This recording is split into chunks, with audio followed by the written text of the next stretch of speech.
running out of program, bringing the program. Even with copy now. It's on the screen. Well, then they decide. These are big weights. These two.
Good morning. Welcome to this year's Obon Service. Please, before we begin, just a reminder that no food or drinks in the Hondo. Please turn off your cell phones or put them on silent. We thank you for that. Do we have anybody who's a first-time visitor? Welcome. Would you like to introduce yourself? You don't have to, but you can. It's okay? We're glad to see you here. Oh, okay. I'm sorry. Didn't see. Kind of glare. Okay. So, anybody else? Okay. We will begin this morning's service with Gathas selections by the Betsuin choir.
Thank you to the choir.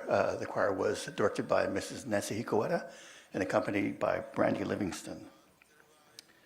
We will now have Sutra chanting, Sanbujo, which is on page 24 in the literal service book, followed by Sambutsuge on page 22 in the same little Dharma School service book, or page 79 in the large Dharma School, the large service book.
We will now have Dai Oshoko, incense offering by the following representatives of the following groups. Cub Scout Pack 611,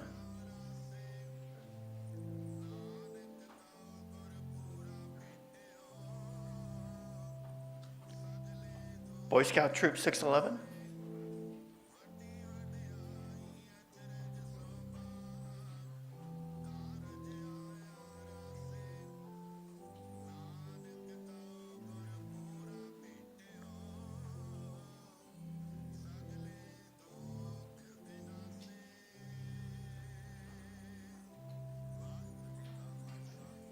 Venturing Crew 611, Daisy Troop,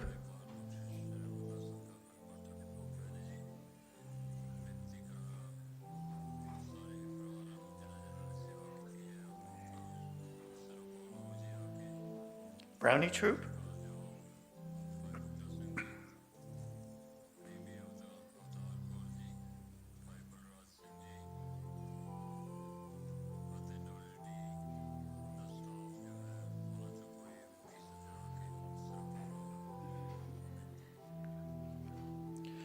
Junior Troop,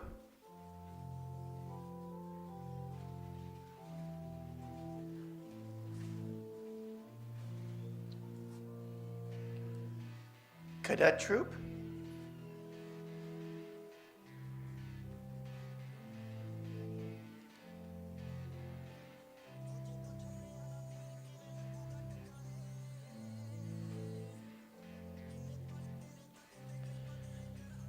Senior Ambassador Troop,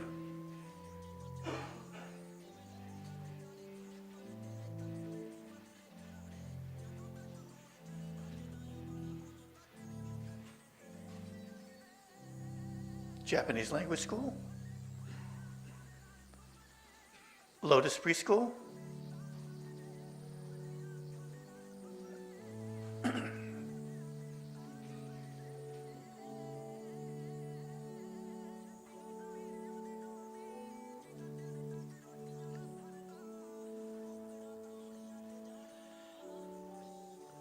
Sensei Junior YBA,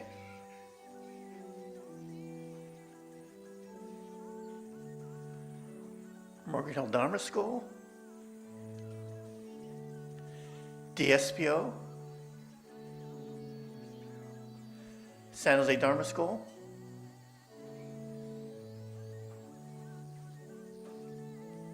Buddhist Women's Association,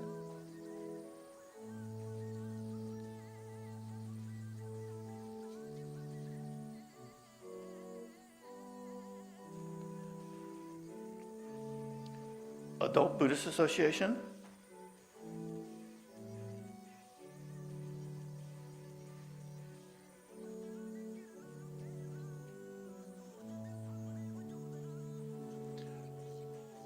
Morgan Hill Hawakai,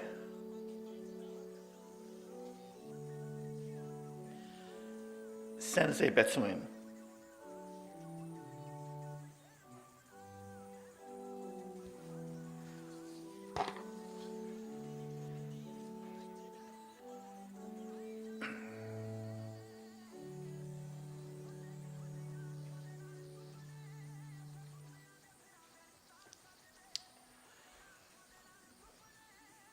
Please rise now for the singing of the Gatha Obon no Uta, which you'll find on page 71 in the small Dharma School service book, or if you have a program, I think it's in the program. Please remain standing for the three treasures, I think which is also in the program, or page 3 in the small Dharma School service book. And after that, Rinban Sakamoto will introduce our speaker for today.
Will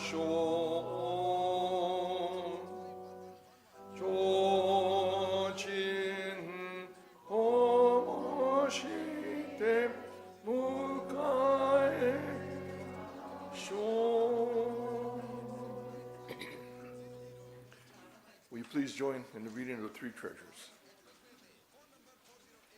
Hard is it to be born into human life.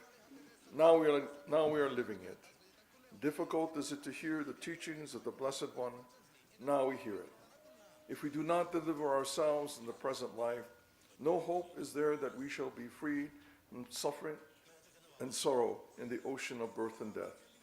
Let us reverently take refuge in the three treasures of the truth. I take refuge in Buddha. May we all together absorb into ourselves the principle of your way to enlightenment and awaken in ourselves the supreme will.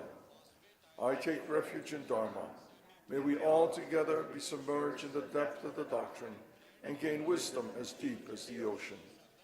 I take refuge in Sangha.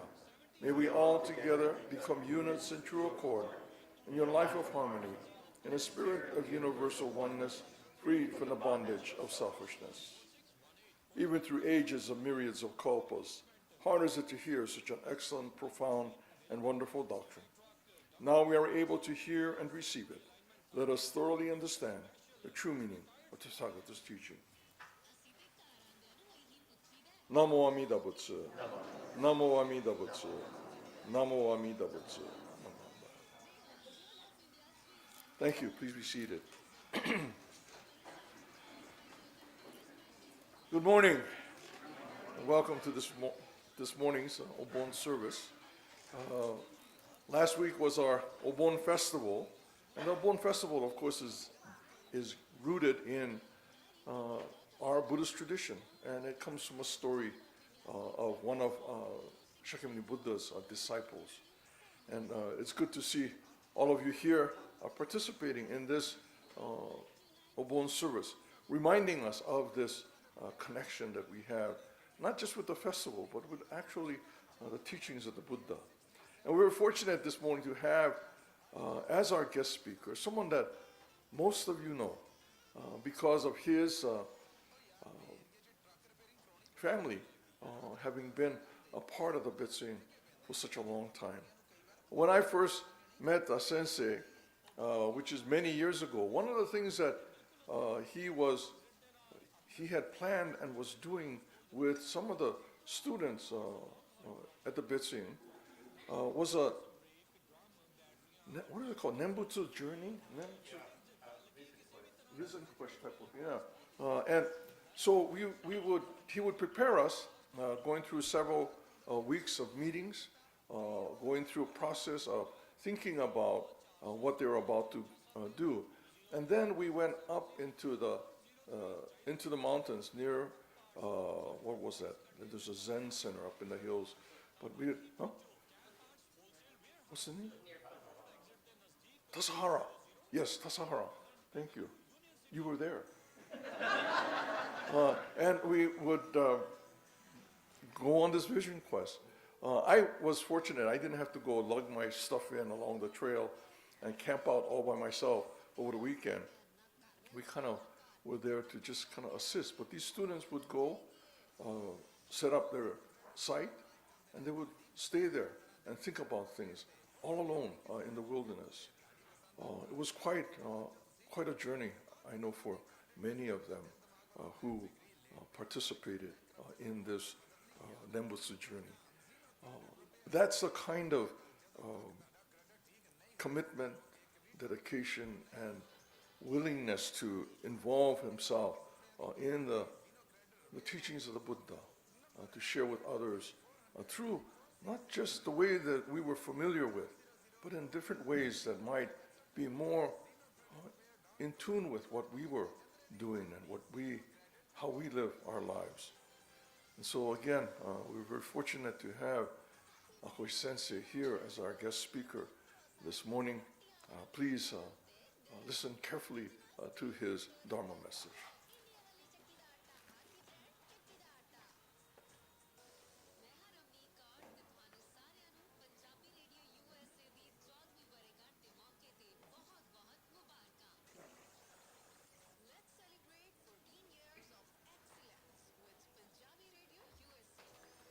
Good morning.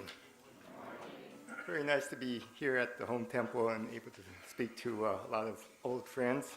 I want to thank Reverend Rinban Sakamoto for this invitation to speak here today. You know that last night we had the Obon Service, and this is for families who lost a loved one within this past year from previous Obon.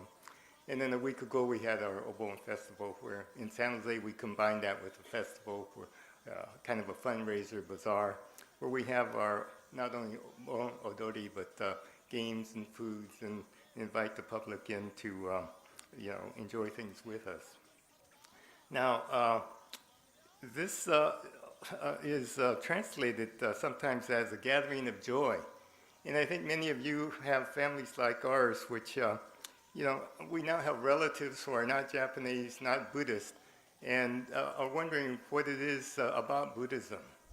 And so sometimes they may wonder, what is this? We have these memorial services, and yet we have the dancing, and might wonder why after funerals are otoki, or after funeral hospitality, why it's so noisy. Everyone's kind of laughing and greeting each other. Well, this is part of us as Shin Buddhists, and I think we can think of ourselves as being a little bit different, and I'll try to explain what we're doing. Because death is a natural thing, and yet in Shin Buddhism we really are focusing on life. And so my talk today may be a little different, because I look at things from a contemporary viewpoint. And as Sensei said, that Vision Quest we were doing in the 90s, I guess, or 80s, whatever it was, for about 10 years, was kind of a replication of Shakyamuni Buddha, when he realized that there was old age, sickness, and death, and he went out to seek the answer to these things. And that, the young people were essentially doing the same thing. But I want to start off by asking, recently, how many of you have been shopping at Mervyn's, or Sears, or let's see, Payless Drugs, Penny's, Orchard Supply? Amazon and internet shopping has really changed internet retail, and has changed retail sales. And some of these companies didn't survive.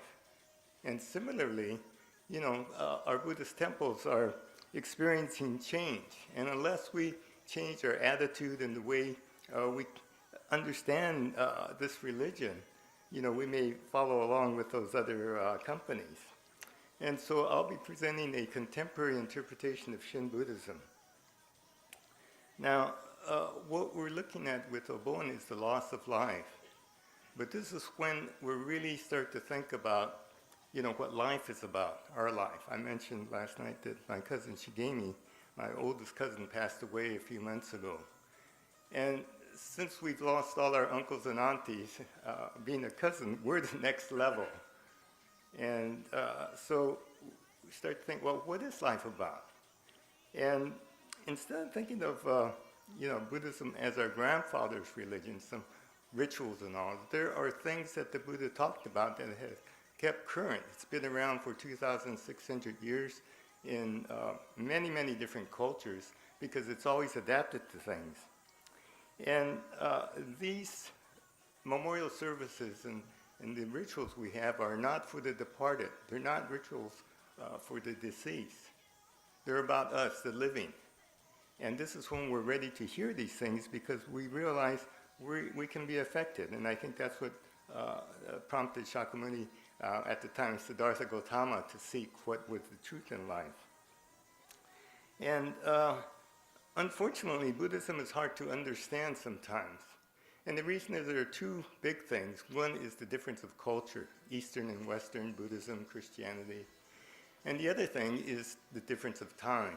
2,600 years ago, and even 800 years ago in Shinnan's time, the earth was considered to be flat. And now I don't think we think of it that way. But I've always had trouble myself trying to interpret these ancient stories. And that's why probably about 40 years ago I got involved with transpersonal or spiritual psychology. And that helped me really understand Shin Buddhism at a different level. Now these psychologists, modern day psychologists, they weren't stupid. They're studying consciousness. And so they said, hey, there's this religion called Buddhism. And so they started looking at that. And that really helped me to interpret things in a much more current way. Now, many religions are based on belief. But when you think about it, they think a deity has proclaimed something. But we only get that through a human.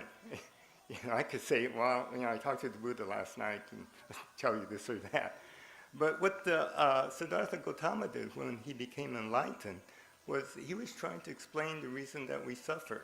We have these things that concern us: old age, I'm familiar with that, sickness, and death. But he didn't rely on what was common at the time of attributing all that to the gods. And, earthquakes, all these things, volcanoes, tsunamis, personal tragedies, all these things were kind of assigned to a god, that if you lived a certain way or, kind of lived the way the gods wanted, then maybe life would go your way. But instead of doing that, what the Buddha did was looked around and saw what was true for everything, what was naturally true for everything on earth. And so he based his answer to suffering and bliss on the natural functionings of the earth. And so at the time, it was hard to explain these things to people. So at the time, of course, things were communicated in terms of mythology and gods. And so it's not unusual that we have a statue, a human being appearing as Amida Buddha. Because again, this was common for people at the time to relate that way. But Amida is not a god. Amida are the words light and life, and I'll explain that shortly. But life, reality just goes on all around us. And whether it's good, bad, or indifferent, it just happens. So Buddhism is not to influence how life happens. It develops us to develop a mind to think about, how our mind determines whether we're happy or have suffering. And so it is really how we respond to these, all these things that happen to us. Now, the significant point that Shinran makes 800 years ago was that even as a monk, he could not do all the things that the Buddha had said, because at the time, if you wanted to be a Buddhist and really learn about it, you renounced ordinary life and became a monk or a nun. Shinran did that and realized he couldn't. And his being with the lay people, after his exile, realized that there were things that the Buddha had said that applied to common ordinary people like us, who have to work, who are not able to follow the precepts so closely. And so what he determined was that in Shin Buddhism, we realize and emphasize what we have already received. We are not practicing to achieve anything.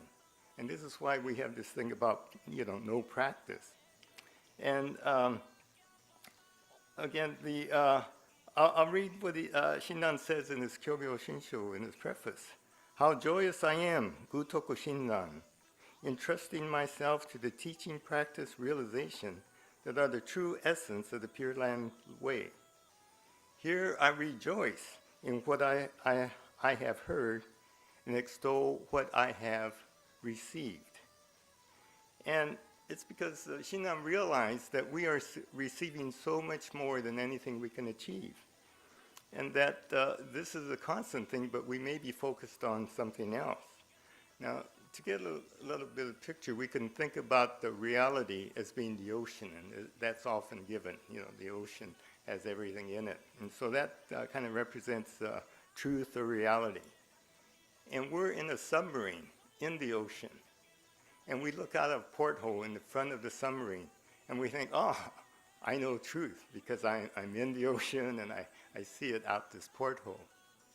But as Shin Buddhists, we look out a different porthole. We look out the back. And what do we see? We see where we came from and how we got here. And this is where we find out that All the people in the past have contributed for our being here. We are the recipients. And the truth is, we have been receiving from others more than we could ever achieve ourselves. And just think about it. How did we get here? And so we're here at Obon to honor those people that gave us what we have and what we know. And we didn't learn just from the good things. And you probably know, as you think back, we learned a lot from things when we didn't agree. We found out more about ourselves than others. So it's just truth of just knowing all aspects of life, but realizing that we received this, and we received it from others. And so the Shin practice is to wake up. This Nammandas, Nembutsu, is not to achieve anything. It's an expression of gratitude to realize of all these things we're receiving. And again, I quote Shindan, and he says, solely saying the Buddha's name constantly, one should respond with gratitude to the universal vow of great compassion. So in Shin, we're saying thank you when we say Namo Amida Butsu. We say it several times in services and all the time. And if you recall some of our parents, grandparents, they might be saying this all the time because it's much more than gratitude. But gratitude, I say, is the opening gate. We're familiar with thank you. And we realize that saying the Nembutsu is a way of acknowledging what we are receiving. And so I'll reference a poem by Mitsuo Aida that kind of explained this a little more clearly. I get a dry throat, so I have a little bottle of vodka here to water. Mitsuo Aida has this poem, and he acknowledges the life energy we receive from our loved ones. He says, my father and mother, altogether 2. Parents of my father and mother, altogether 4. Parents of parents, altogether 8. If I count in this way back 10 generations, altogether 1,024. What about back 20 generations? To my surprise, over 1 million people. And if we think back, 20 generations might be about 500 years, the time of Renyo. And so I calculated back, what about 30 generations, about 800 years, the time of Shinran. And with my calculator, to my surprise, it came out 1 billion. 1 billion people in perfect unions or couplings to create each one of us. And Aida continues. He says, from the infinite past, a life rally baton has passed on. Here now I live with my baton. This is my life. This is your life. And so what are we going to do with our life baton? Now, there's another scientific truth that says it's almost impossible for any of us to be here today. A biology lesson here. You could tell I am a biologist. It took 10 million sperm to impregnate one ovum. And they travel a distance comparable to a marathon because they're so small. Now, what happens with that millisecond later when that second sperm hits that egg? Nothing happens. So each one of us beat 10 million others at the distance of a marathon, and we have a failed twin. Someone that has never had the life we have. And so think about it the next time we complain about, oh, this person or that, or look what the news is saying, that no one has had the opportunity of human life. And this is what we're focused on. Now, these are modern scientific explanations. These are not mythology or things to believe in. And so, again, we quote Shindan. He says, here I rejoice in what I have heard and extol what I have received. And so, Namo Amida Butsu wakes us up to this improbable event of a human life. Now, 2,600 years ago, the Buddha observed that what is true for everything on earth? because again, he was not depending on beliefs or gods. And he said, all things on earth are impermanent. And that kind of scares us. So that means that, yeah, we're going to die, probably within 100 years. But he also said, which is true for everything, everything is interconnected. Now that's a little harder to discern, but now in our modern science of atoms and molecules, global warming, we might call it global heating, we realize that everything affects everything else. And the plastics that are so convenient go into the ocean, and it's returned in form of our tuna sashimi in our diet, plastic in our diet. So everything is connected. But these two things, impermanence and interdependence. But because we've been able to progress in our modern science, we have a little more detail. Why are things impermanent? What causes things to change? Well, about 100 years ago, a man named Einstein said that it's energy. Energy causes change in mass. And he said, everything has two forms, mass and energy. And energy animates mass. It makes things move and change. And mass increases when it absorbs energy. And it releases energy and is reduced. So how did the Buddha describe energy 2,600 years ago? He used two Sanskrit words, Amitabha, light, and Amitayus, life. And the Japanese combined those two words in the word we're familiar with, Amida. And we say it's light and life. Now that's a little vague. And so at the time, light and life, as things were common, it was often depicted in human terms. Amida as a human figure. And as the stories and sutras we hear, Amida is referenced often in the godlike terms. But we don't have to be contained with just that image. That was true for most people a couple of 800 years ago, 500 years ago. But we see things a little different now. We realize we're not on a flat earth. We have internet. We have satellite TV and all these things. And so we're able to see and think of things like Amida in different terms. And so Amida can be represented by a human figure, and we often have that as a statue or a picture of a human form. But we also have Namo Amida Butsu, as I think it's in the back of our sutra books there. But also the word Namo Amida Butsu. So this essence of light and life can be represented many different ways. And so I'd like to present a modern interpretation of Amida Buddha, which might clarify and kind of free us up from just an image of a human figure. Now, we might downplay, these spirit things because it's hard to imagine something that we can't see.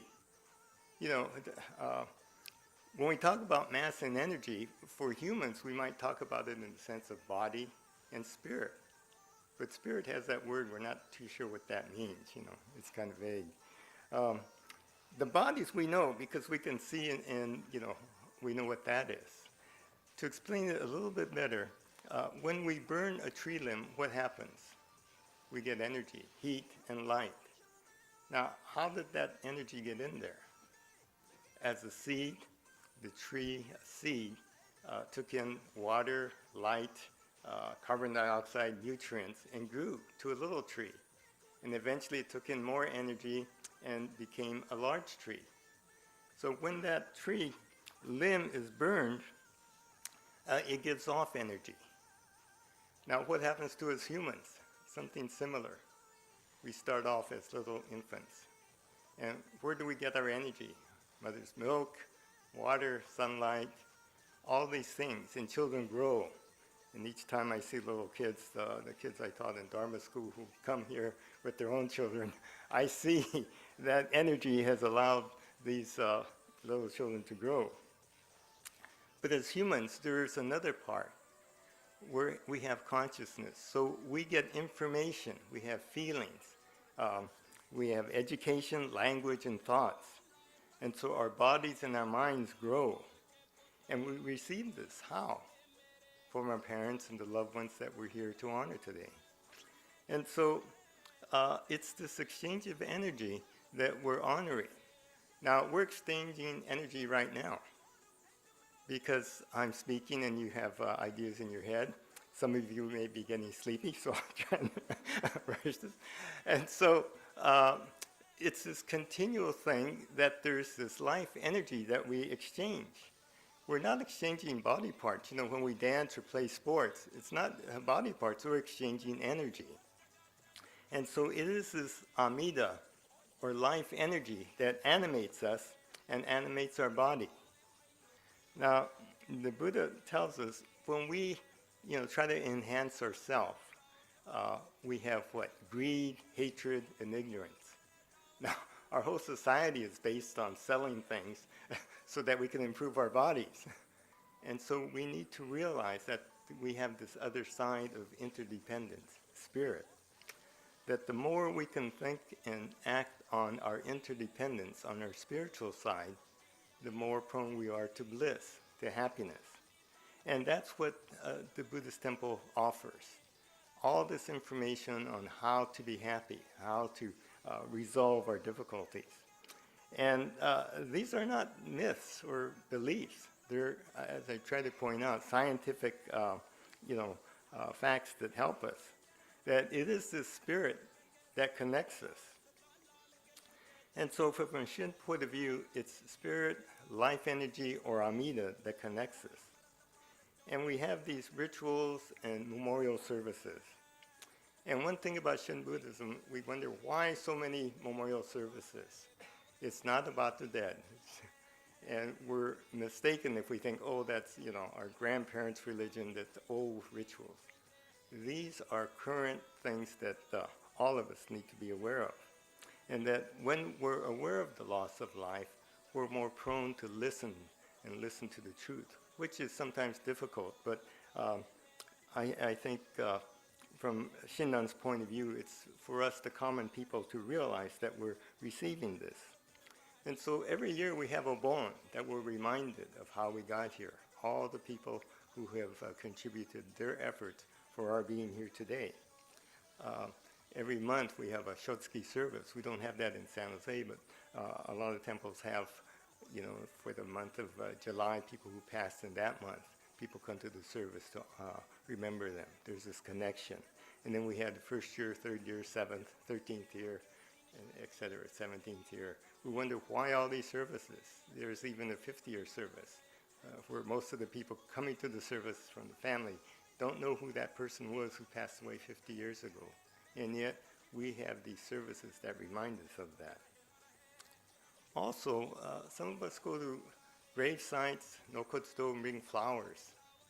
Why do we do that? It's because we're still connected. We do things actively to reinforce in ourselves that we're connected. And it's not just that we have these places to go to. We have the Nembutsu, Namo Amida Butsu, where we can be connected at any time. And what we're doing is showing our appreciation and waking ourselves up that it's those who gave their effort, their lives, for us to be here.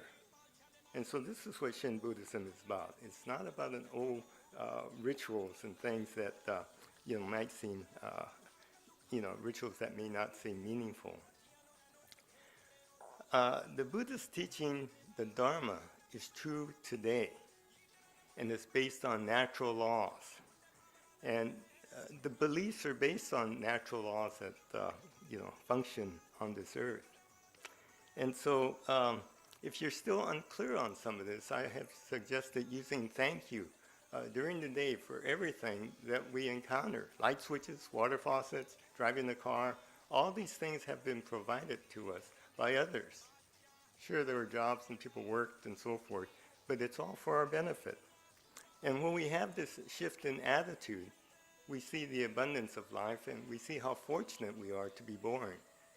And it's this life energy that we continue to remind ourselves with the Nembutsu, Namandavs. I'll end with this poem that was made into a song, and the Japanese have made it into a song, I think because it resonates with the sense of a Buddhistic attitude. And I think Buddhism has really influenced Japanese culture, and so this poem named 1,000 Breezes has been made into a song in Japanese called Sen no Kaze. So let me read that. Don't cry, please don't cry before my grave. I'm not sleeping there for eternity.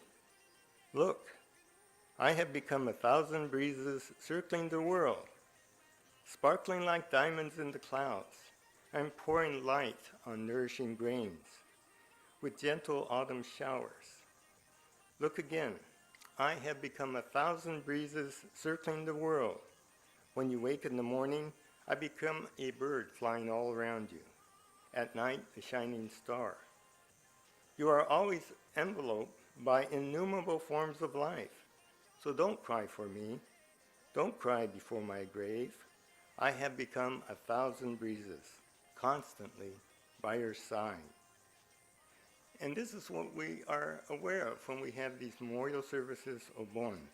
And this is why, if others who are not Japanese or Buddhists wonder why, this memorial Obon is so festive, gathering of joy. And Otoki is why people are, greeting each other, hey, you're still alive. This is who we are as Shin Buddhists. This is the other side of Nembutsu. As we acknowledge death, it really reaffirms life. So this is another side of the Nembutsu.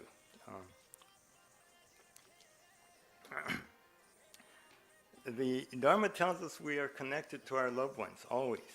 And when we dance in Obon, we aren't calling.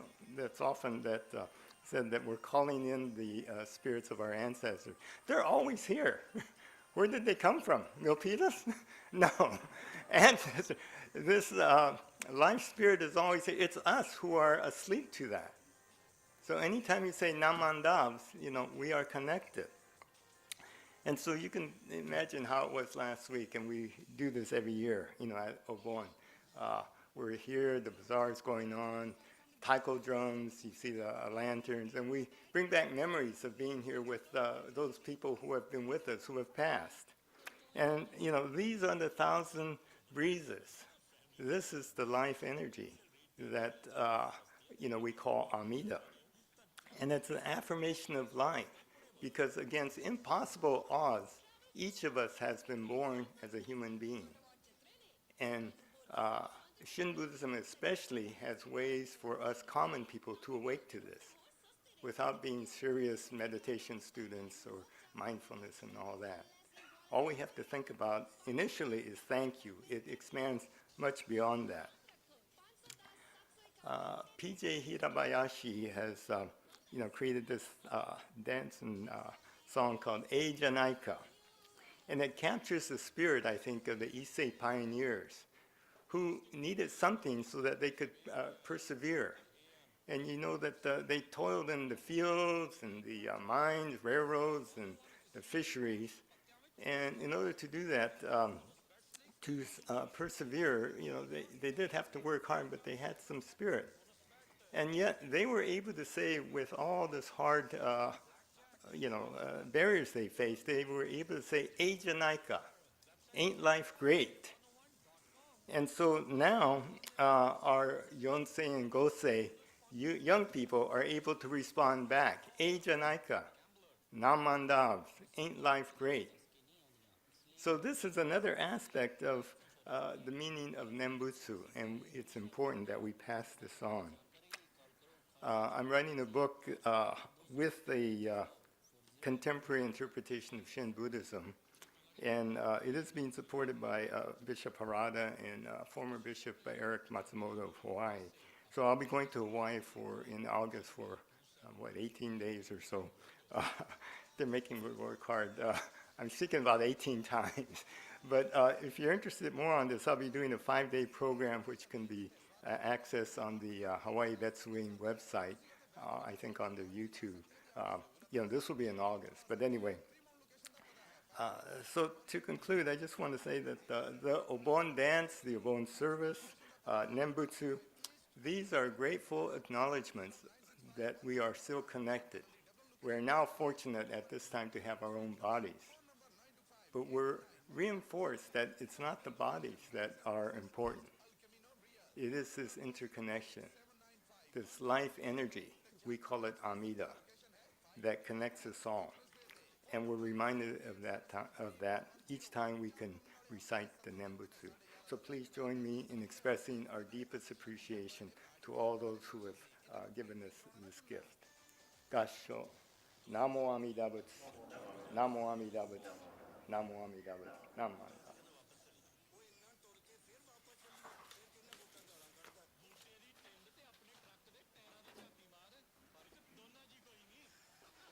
Thank you very much, Akahoshi Sensei, for that very inspiring talk to remind us what Obon is really about and kind of explain to us in plain terms what Shin Buddhism is about. Please rise now for the Gatha Ondokusan II on page 76 of the Small Dharma School Service Book. I think it's also in the program.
Namo Amida Butsu.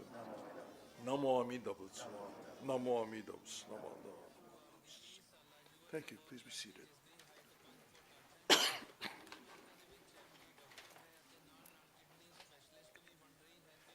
Second, I'd like to thank Reverend Akahoshi on behalf of the Betsuin for not only speaking today, but speaking last night, and both very, very inspiring, very insightful talks, and we appreciate him sharing his knowledge, and we look forward to his book. Are there any announcements?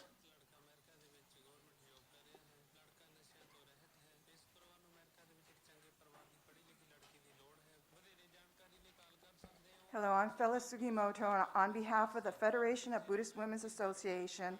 We are having another Panda Express fundraiser. This is our final fundraiser for our 47th FBWA conference that will be held this October. So you still have a chance to register for the conference. August 1st is our deadline. If you have any questions, I'll be over afterwards. You can see me.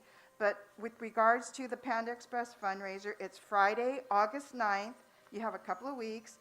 The special code is 923254. It's in the Dharma. It's also on our FBWA conference website, so if you have any questions. Thank you very much also for supporting us on all our previous fundraisers. You've done wonderful, so thank you very much.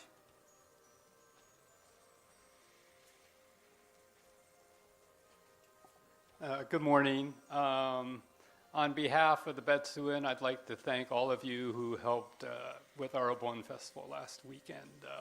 It was, we got lucky. It was, if you remember, 2 days prior on the 4th of July, it was like 100 degrees or something like that. It was warm on Saturday. Sunday was a little better, but again, especially those who worked on construction the week prior, they had to deal with the heat. So big kudos to them. So thank you for all of that. Just a reminder, we have our Lahaina plate lunch fundraiser next week. So those of you who bought tickets, remember that's next Sunday. The following weekend, we have the ABBA rummage sale. So you can drop off items from 9 to 7 on Thursday and Friday, the August 1st and 2nd. And then August 3rd, we have the rummage sale. And I think that's it. I'm sure I forgot something, but thank you.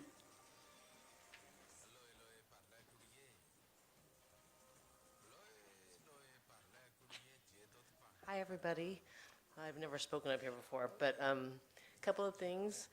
Over Obon weekend, we did these lanterns and tanzaku in the garden and kind of created a Obon garden.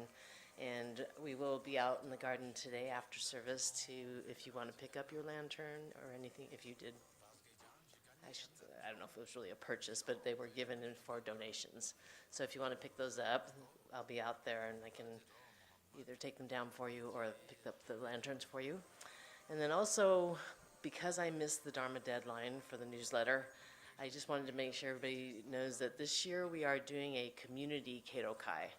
So this year's Keirokai will include the San Jose Betsuin, Wesley Methodist Church, and Uwaikai Senior Center, and we will be doing it together. And this is I think, a great thing that we're starting, is to do more community events. So San Jose Japantown is so strong as a community, and this is, I think, one of those next steps, I guess.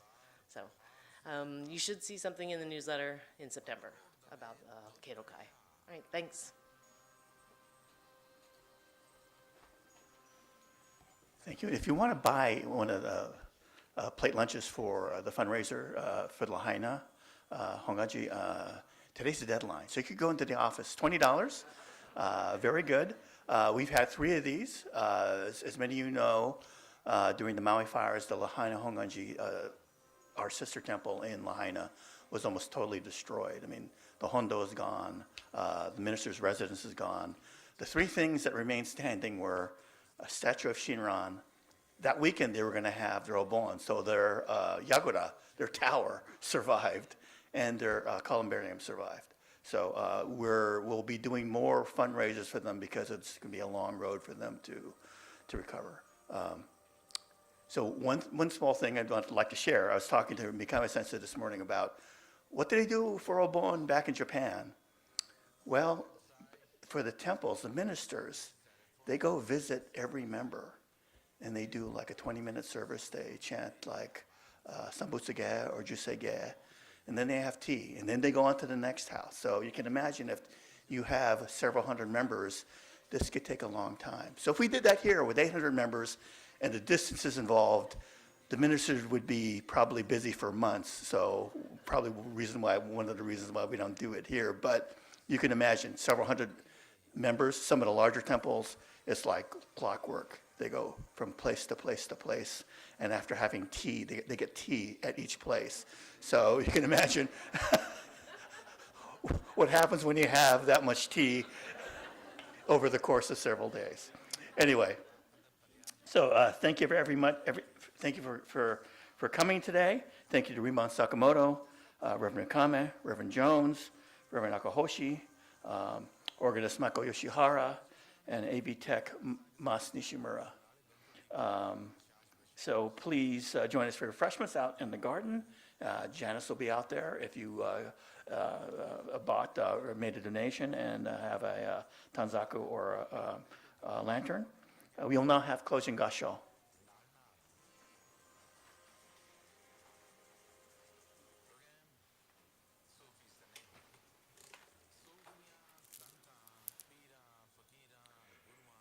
May all beings be happy. May they be joyous and live in safety. All beings, near and far, may all beings be happy. Namo Amida Butsu. Namo Amida Butsu. Namo Amida Butsu. Thank you, everyone. Yeah, please come up for Oshoko.